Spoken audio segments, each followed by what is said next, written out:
주님이 보여주신 환상이 무슨 뜻인지 궁금히 여기고 있던 베드로가 욥바에 있는 자신을 찾아온 고넬료가 보낸 사람들을 만나게 되었고, 베드로는 성령께서 주신 음성을 듣고 그 사람들을 쫓아서 가이사랴에 있는 고넬료의 집으로 향하게 되었습니다.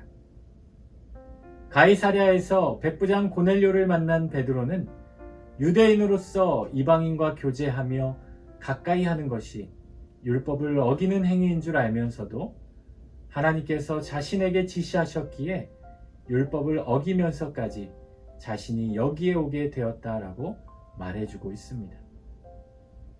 베드로에게 고넬료는 며칠 전 자신의 환상 가운데 경험했던 일을 이야기하며 하나님께서 자신에게 명하셔서 베드로를 청하게 되었다며, 이제 우리는 주께서 당신에게 명하신 모든 것을 듣고자 한다라고 말하고 있습니다.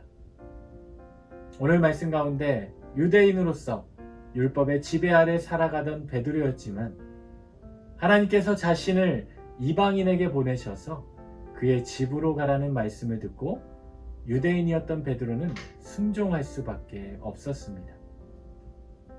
율법의 굴레보다 하나님의 말씀과 뜻을 더 우선시 여기는 이런 베드로의 결단이 유대인들에게 제한된 복음이 이방인들에게도 열리게 되는 중요한 자리가 될 수 있었던 것입니다. 이처럼 때론 우리가 율법의 틀 안에 갇혀 제한된 생각과 판단을 내리는 것들이 하나님의 구속사를 이루어가는데 방해가 될 수도 있다는 점을 기억할 수 있어야 합니다. 하나님의 뜻은 제한된 율법보다도 또 우리의 생각과 판단보다도 언제나 더욱 큰 그림과 계획을 품고 있다는 사실을 알아야 합니다.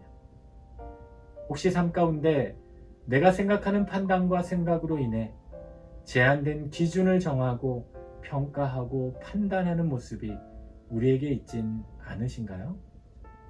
오늘 하루도 우리의 생각과 판단보다 더욱 크신 하나님의 뜻을 품고 삶 가운데 하나님의 뜻을 이루어가는 복된 하루가 되시기를 우리 주님의 이름으로 축원합니다.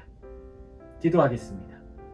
하나님, 오늘도 우리의 판단과 우리의 생각을 뛰어넘는 주님의 뜻을 더 깊이 깨닫는 은혜로운 하루가 되게 하여 주옵소서. 예수님의 이름으로 기도드립니다. 아멘.